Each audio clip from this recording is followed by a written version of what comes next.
After seeing how Christofer Zellous looked against Grambling last week, I can't wait to see what the Hampton quarterback does against Norfolk this week. Oh, yeah, it's Locked On HBCU. Play my music. You are Locked On HBCU, your daily podcast covering HBCU sports. Part of the Locked On Podcast Network, your team every day.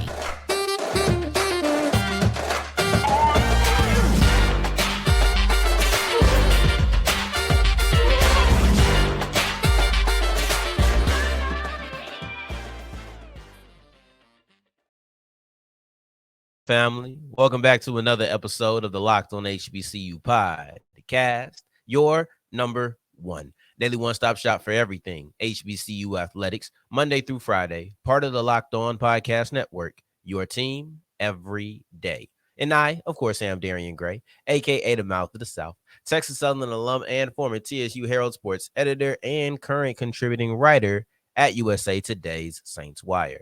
Thank you for going on this journey with me, making Locked On HBCU your first listen of the day every day. I truly do appreciate it. And remember, just because the mic cuts off does not mean that the journey is over. Just means it's time to follow me on Twitter at South Exclusives. Starts with an S, ends with an S. Today's episode is brought to you by Game Time. Download the Game Time app, create an account, and use the promo code LOCKEDONCollege to get $20 off your first purchase.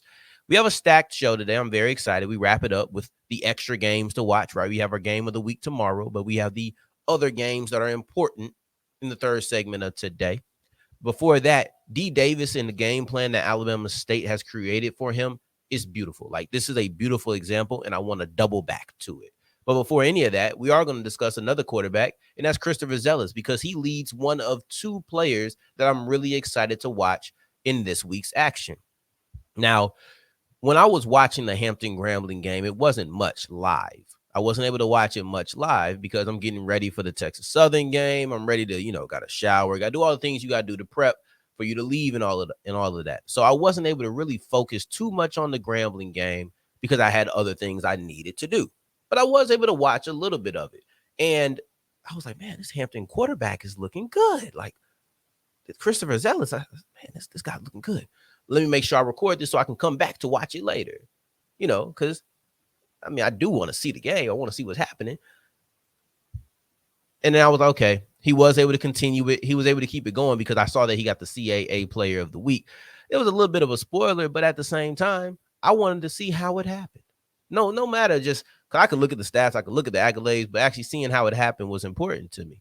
And he ended up having almost 279. It was almost 270 yards. It ended up being 269. And then he had 4 touchdowns on top of that. So he very clearly continued exactly what I saw in the small time that I was able to watch him.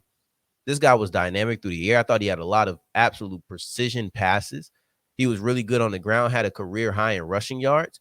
But I'll highlight because, they ran an option. It was okay, cool. But I thought that what was really beautiful was these 2 passes that were back-to-back. It was 2nd and 23, right? So they had a holding penalty. Then they had a false start penalty that pushed them to 1st and 25, ended up being 2nd and 23. Now it's like, okay, we have to pass the ball. They ran on first. And they put the ball into Zellous's hands, right? So you had a crosser coming right across the middle about 12 yards deep. Yeah, I think about 12 yards deep because I think it ended up being 39 after that. But you had a crosser about 12 yards deep as your wide receiver, and he threw the ball on the back shoulder. And I thought it was a beautiful placement because I know he was trying to ensure that the linebacker couldn't get to it because the linebacker was dropping back.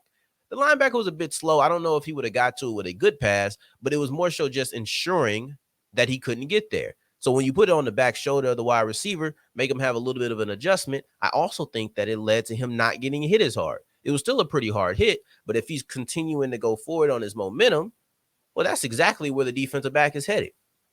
He did that play 2 times in a row. They ran that play. Literally, it looked like 2 times in a row. And it worked both times, and he did the exact same thing both times. And I thought that was just a beautiful sequence of passes, and I wanted to highlight that. I thought that Christofer Zellous was a player who, he caught me a little off guard. I wasn't expecting Hampton to have such dominant quarterback play in this game, but they did. I thought he looked exceptional on the ground and through the air. Now I'm interested to see what does he do against Norfolk. And one of the reasons I'm excited is because Hampton's looked really good against HBCUs since leaving the MEAC, right? And I'll be honest with you, I'm not of the people who X out A&T, Hampton, or Tennessee State. I'm really not. I don't do that. I know some people do. So I know some people are looking for them to fail, especially when they play other HBCUs. And those people are funny to me. So in a way, I kind of chuckle when Hampton, North Carolina A&T, and Tennessee State beat other HBCUs. It's kind of funny to me. It's more so A&T and Hampton. I don't really hear people talk about Tennessee State at all, but like not like that at least. But hey, we talk about them, so take that.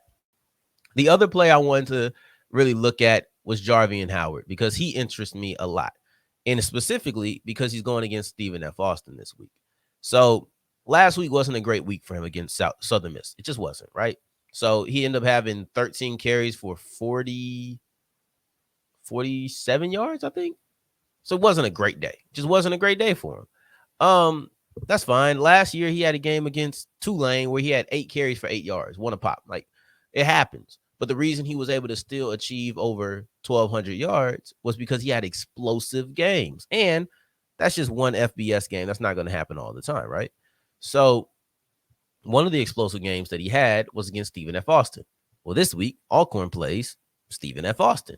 He had 199 yards in that game last year. I'm sure that they'll be trying to stop him in this game. But I'll be interested to see if he can repeat that performance because that was a breakout performance for him. It was a season opener. And I don't know how people viewed. I think he won Player of the Week that week, if I'm not mistaken. No, he couldn't have won Player of the Week that week because Shador went crazy. Anyway, neither here nor there. But he was one of maybe he was Impact Player of the Week. So he had a crazy game against Stephen F. Austin. That's the point. And it's kind of like sometimes you fall. The farther you get away from it, the further the context falls away. That was the first game of the season. That was not only a breakout moment, that was an introductory moment. That was a game where people were like, oh, we might have to pay attention to Alcorn. We might have to pay attention to this Jarveon Howard guy. And I'll be interested to see if that's something he can do yet again. If he can get back into his groove of being a dynamic runner and being a player who will probably be the heartbeat of the Alcorn offense. And that's what I'll be watching in this game. So those are my two players, Christofer Zellous, who just looked amazing against Grambling, and then also Jarveon Howard, who's trying to repeat history. It's not so much about what he did last week. It's not so much about what he did in totality of last year. It's simply about the fact that Stephen F. Austin gave him 199 yards last year. Let's see if he can come close to replicating it. 199 might be a tall task, but maybe 120, 130. As far as that, that's what I'll be interested to watch. But moving forward, not only with this show, but really throughout the rest of the season, I'll be looking forward to seeing, well, can D. Davis continue this game plan? Because when looking at what Alabama State is setting up for D. Davis, it is a beautiful game plan and almost a definition of knowing your personnel. And let's break down not only what that means, but why it's so important as we continue with Locked On HBCU.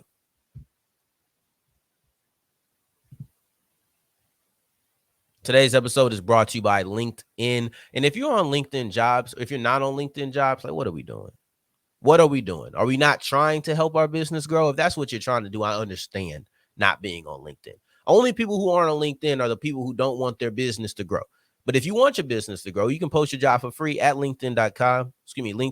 LinkedIn.com/LockedOnCollege. And you can post for free with the purple hashtag hiring frame. Reach out to over the 800 million people who are there on a daily basis. People are still growing. Get the right fit because the right fit can truly change your fortunes. You get the right person, now all of a sudden everything's going up because nobody's overcompensating for things they're not great at. Get a specialist, and you can find that specialist on LinkedIn.com/LockedOnCollege. Post your job for free. I'll say it one more time. LinkedIn.com/LockedOnCollege. Post your job for free.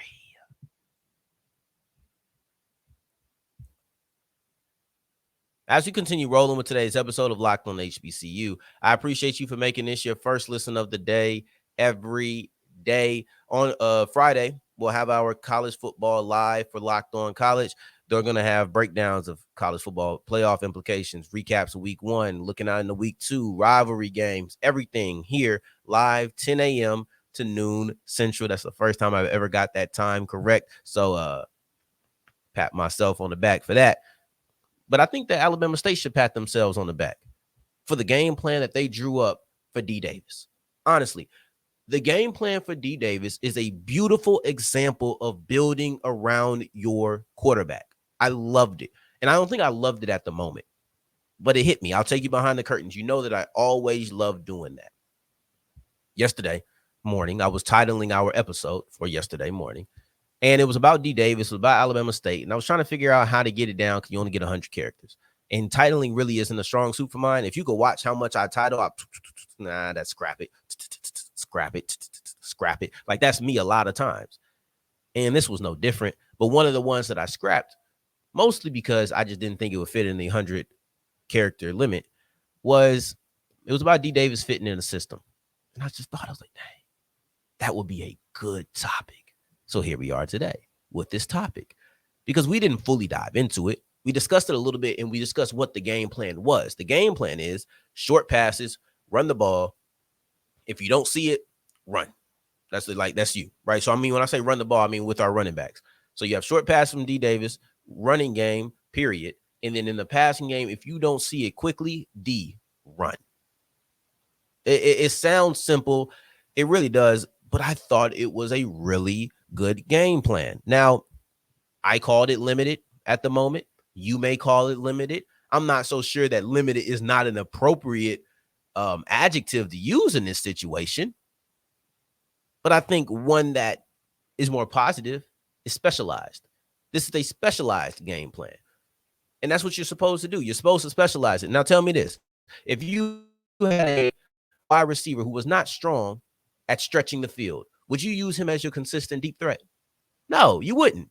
Because KYP, know your personnel, know what your players do well. And that's exactly what Coach Eddie Robinson is doing.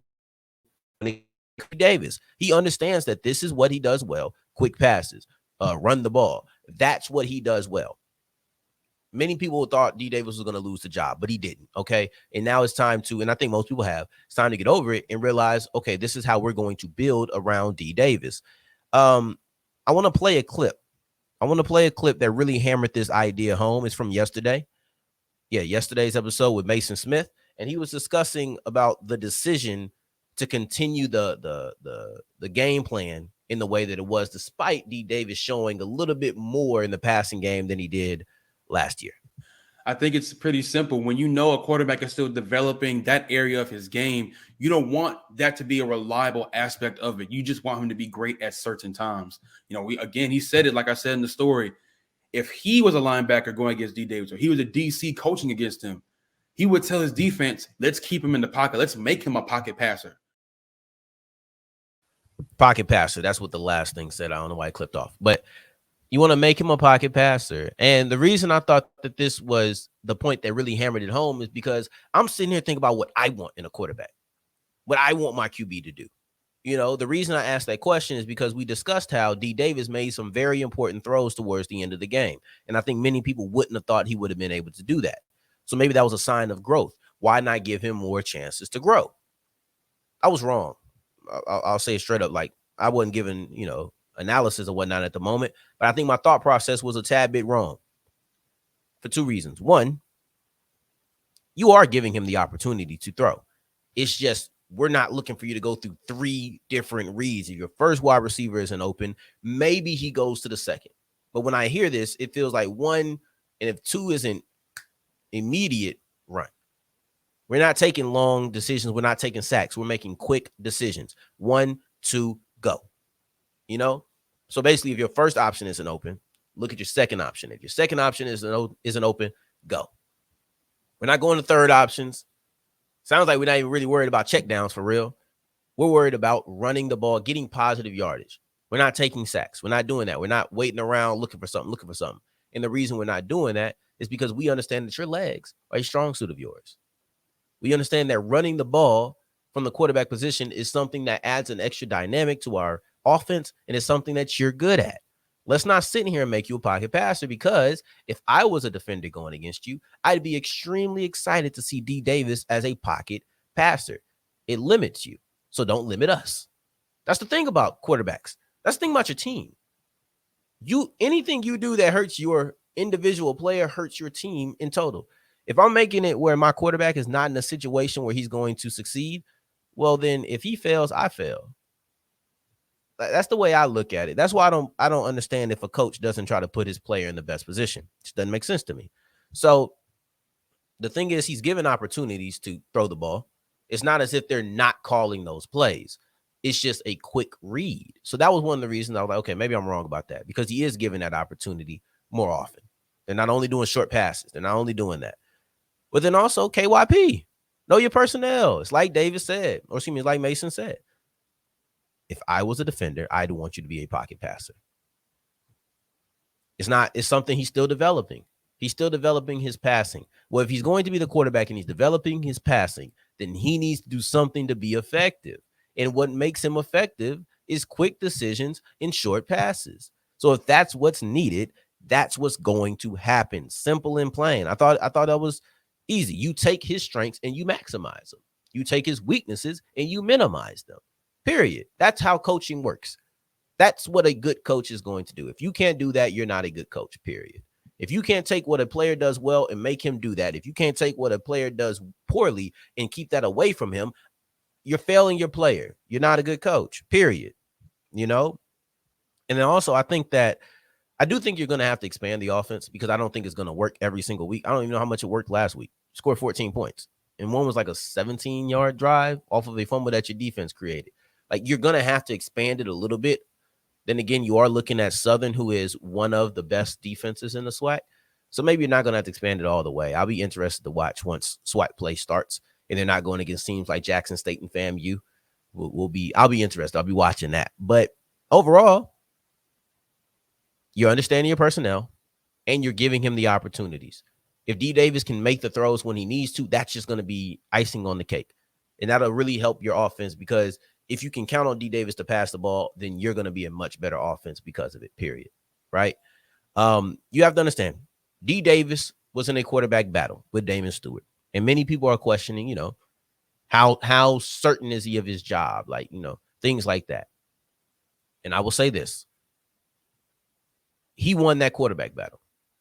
And now that he's won the quarterback battle, it's time to put him in a place where he never loses it. Because if you didn't want him to have it, you shouldn't have given it to him. And I think they do want him to have it. I think he can run an offense that they really are excited about. So with that being the case, D. Davis, put him in the best spot to succeed. And let's ride this thing through the rest of the season, period. All right? Now, that being said, we're moving forward to this week 2 matchup. Not only we have Jackson State versus Southern, but we have a couple of other matchups as well, including the new look Southern Heritage Classic. And we'll get into that as we continue with Locked On HBCU.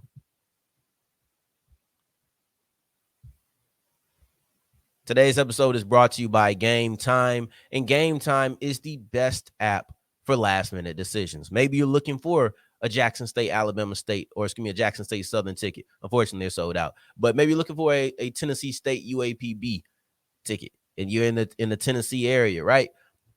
Maybe you're like, okay, I got to get some last minute. Just go to Game Time.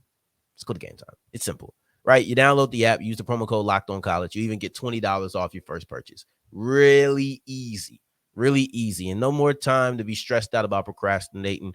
Just go to the Game Time app. Look for something in your local area, whether that's a concert, a play, a comedy show, a game. All of those things are there. Forget planning months in advance. Forget all of that. Just go ahead and get it up to the last week. Go ahead and go to Game Time. It's the fastest growing ticketing app in the country for a reason. So snag those tickets without stress and download the Game Time app using the code Locked On College for $20 off your purchase.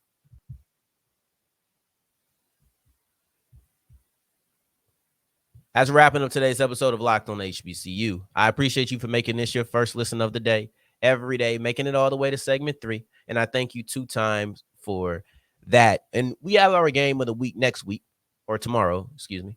And that is North Carolina A&T versus North Carolina Central. But that's not the only game that's going on. That's not the only game that you must watch. The other game you need to check out is Jackson State versus Southern. And I have 2 more after this. But JSU versus Southern is like, that's the one. And for many people, it's like, that's the one you got to break down. And I could have. Who's going to be mad at me if I choose to break down Jackson State versus Southern, even though these two teams are coming off of a loss? I don't know. I don't think anybody's really going to be upset about it. That being said, I broke down Jackson State versus South Carolina State. I broke down Jackson State versus Florida A&M. I'm not breaking down Jackson State versus anybody else the following week. This is Locked On HBCU. This ain't Locked On Jackson State. I love my JSU fans. Y'all come out, y'all support. I appreciate that. So I really could have done it again tomorrow, and y'all would have supported it yet again, and I'd have been happy about it. But that being said, it wouldn't be right content-wise. I've already given them 2 weeks in a row. Can't do that again. Wouldn't be fair. Sorry to Southern fans. But this is a game that was in consideration. Outside of that, I think it still would have lost. I think I still would have picked North Carolina A&T versus North Carolina Central over this game to be my highlight game of the week. But yet and still, let's get to the game itself, right? No more talking around the decision-making. South Carolina. I'm going through all of the schools. Southern, that's going to get one of those directions, right? But Southern is coming off of a loss to Alabama State. And honestly, I think that this game kind of has some parallels, offensively at least. Offensively, I'm sitting there like, okay, Harold Blood, you're going against a strong defense. Let's see what you can do. If I was a new quarterback to the system, and maybe if I was trying to prove myself, I would hate to have these first two games. Alabama State is a strong defense. Jackson State, I believe, is a strong defense, right? Especially that defensive line. You're going to have to protect them.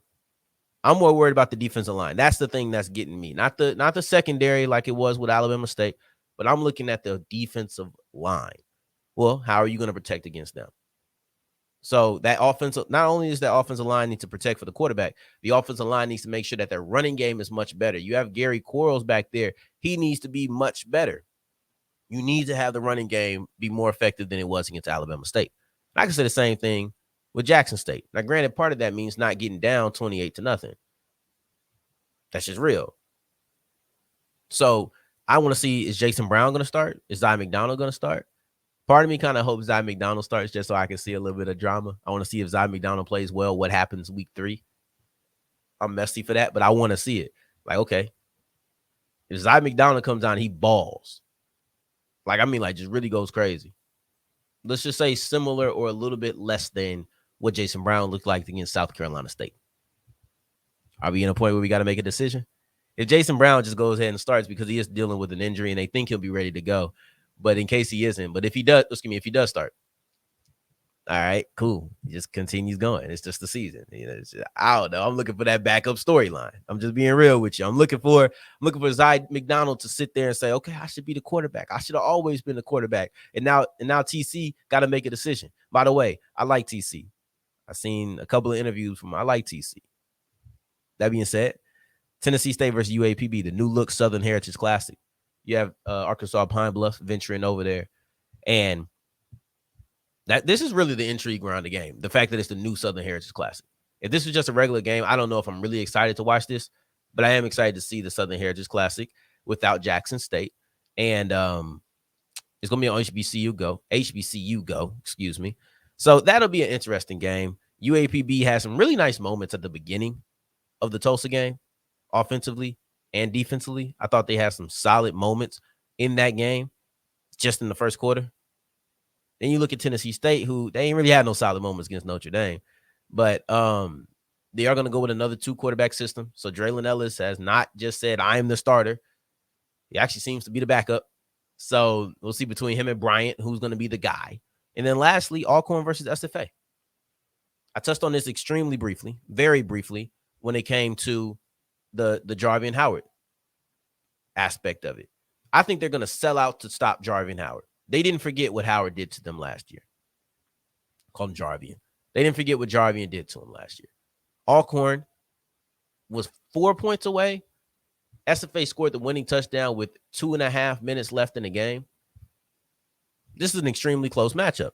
Well, if you're going to sell out to beat Jarveon Howard, well, let's go ahead and see Tyler Macon versus Aaron Allen.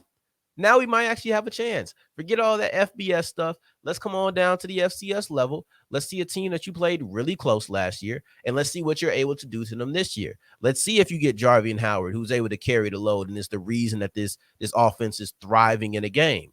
That could be the recipe for Alcorn all year long. But I just want to see it. And I think against SFA, we'll have a better chance to see it. Forget if Jarveon Howard is able to replicate what he was able to do last year. Will Alcorn be able to replicate what they did last year? That's the most important part, and that's what I'm watching going forward. So you have the Boombox Classic, you have the Southern Heritage Classic, then you have Alcorn versus SFA. We have all of those as games you need to watch, but tomorrow, that's the game.